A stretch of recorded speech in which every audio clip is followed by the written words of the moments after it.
11. Nuclear status quo defenders do have a bit of an argument.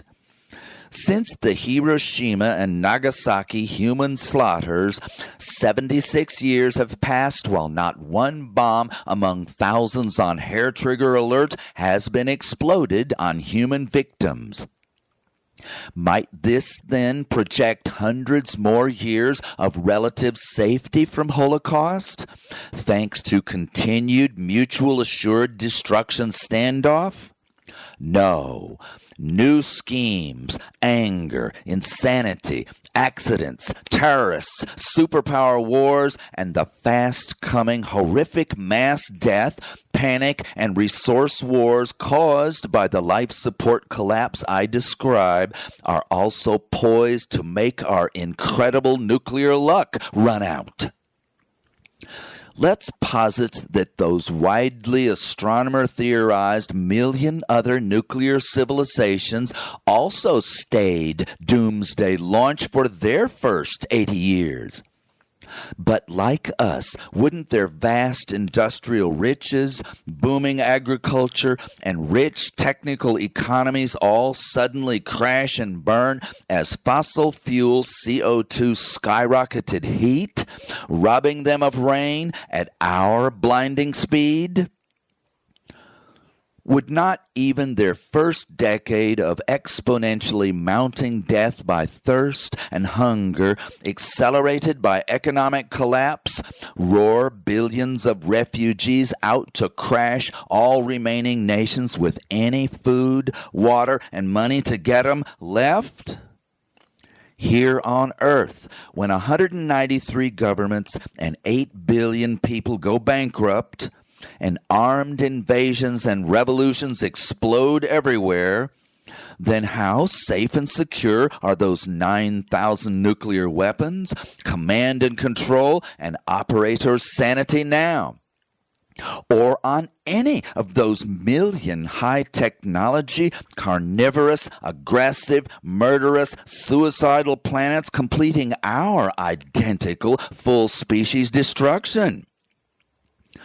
Astronomers without full modern educations have speculated that some fraction of newly technological civilizations might have emerged through their environmental catastrophe bottlenecks to learn to control energy and weather and stabilize population with enough food and water.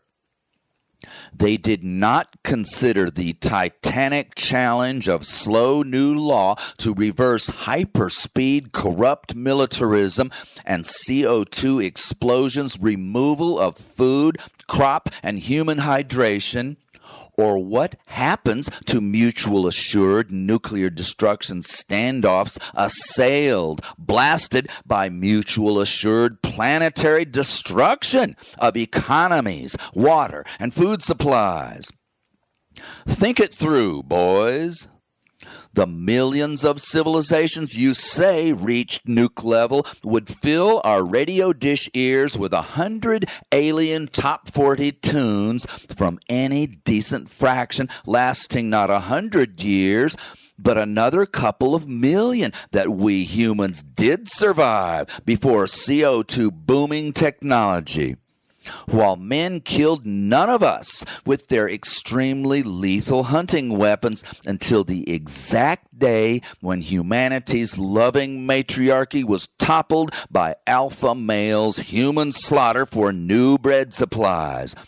Drought-induced savagery about to envelop us 1,000,000 times worse, unless 1,000,000,000 humans besides this loon get on our rescue. Who dat? Now, just as our radio broadcasts into space are about to totally end mere decades after our sudden CO2 and H-bomb buildups, we are also hearing from deep space what? Not a peep. Dead silence. Sorry, but all but a handful of each million science, not ethics advanced species failed to destroy nuclear winter capable arsenals and reverse CO2 life-killing drought. Unable to imagine, much less activate, peace and public care law that final millennia of public theft and war patriarchs cleverly, fully crushed family lovers' faintest dreams, chances, and efforts for. Most every civilization wasn't, from their wars and abusive technologies beginning. Without reform, inevitably driven to suffer savage droughts, terminal thirst, fatal hunger, then nuclear fire, and all life-ending ice.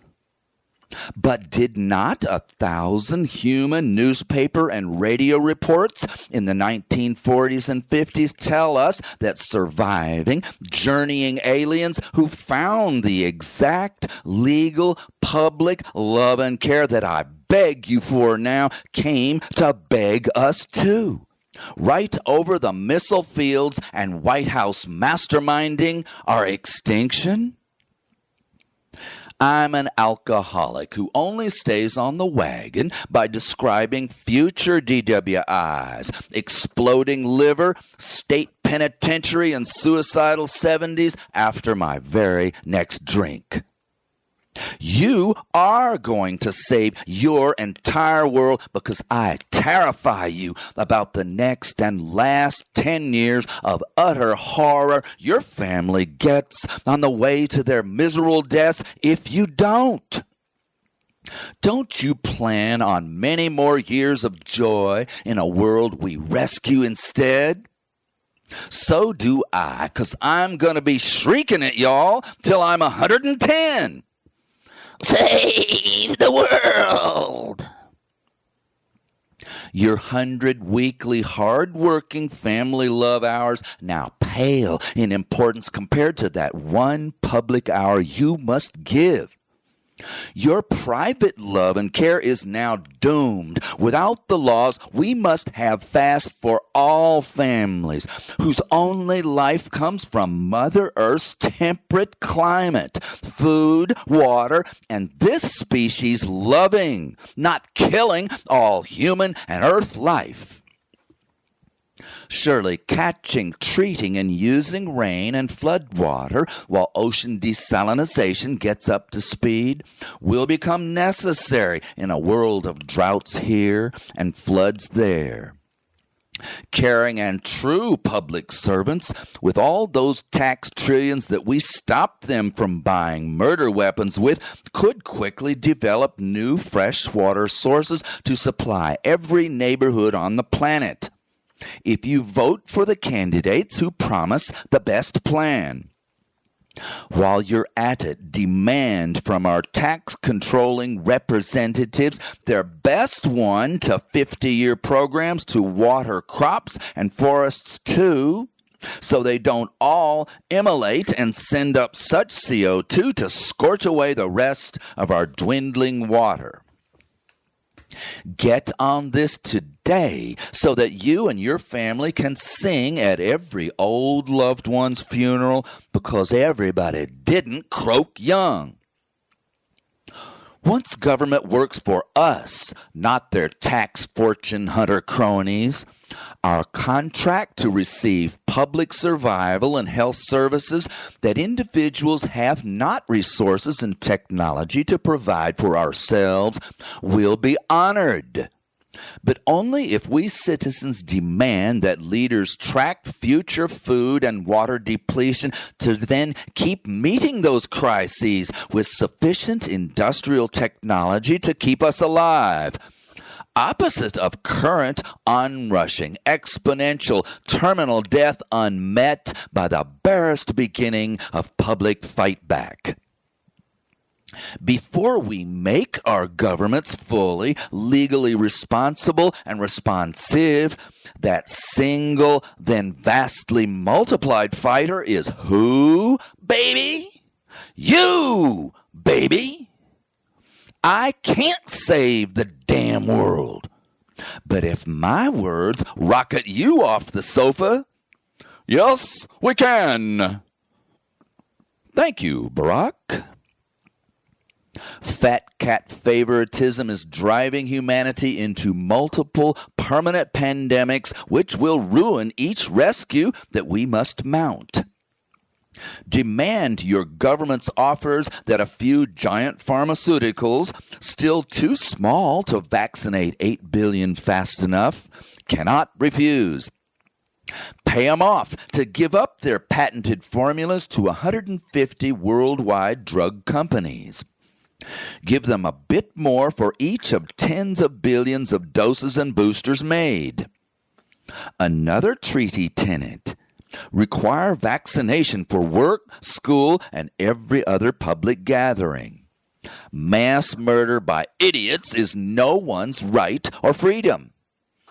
A very few months of masking and gathering restrictions by national laws, not just spotty local discipline, has long been known to shrink contagion until mass mandated vaccination finishes the job.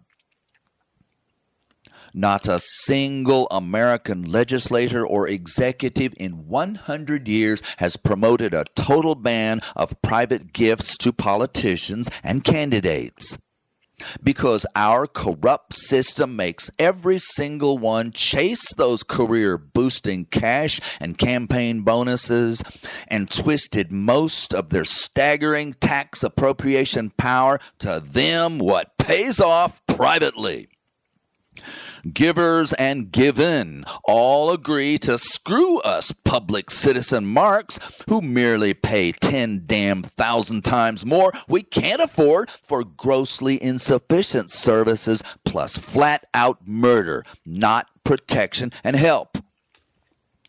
100 times you have watched your legislators and executives ignore crises that monstrous majorities of voters beg them to solve. Instead, they succor their top 1% puppet masters, I mean donors, dunning them 5 hours daily from off-government phone banks. All keep enriching and empowering themselves at our expense, not to mention impending doom. Big money is always earmarked for massive campaign propaganda that aggression brings safety and peace, not war and catastrophe, and that every burning need is best met by wholesale neglect. Trust us. For most of our lives, then, it should have at least occasionally occurred to you what I intensely remind you of now. That we will either ban public servant bribery or destroy all of humanity, starting with you, your loved ones, children, and any grandkids unlucky enough to be born. Every word of my American Declaration of Independence and Constitution argues for our imperative rights and rescue that I describe. But I'm only a flickering match dropping on you. Let's pray that you're on gas-soaked kindling, not waterlogged firewood, because everyone's life and future hangs in the balance. We, the people, must force courts to end the corruption that 100% of captured executives and legislators never will. Then honest, new, caring, real representatives will be elected after equal time, not one-sided campaign contention, while you are loudly directing all three government branches to help us aroused public citizens and family caretakers to win peace, health care, and environmental survival with the laws and crash technology that my master plan attempt details. 1 billion must improve on my every mistake.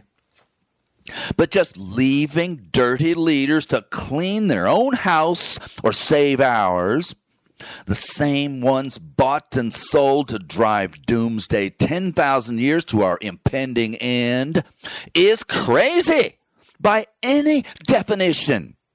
Sanity is adaptation to cheat early death. Wise up now. Tomorrow is too late.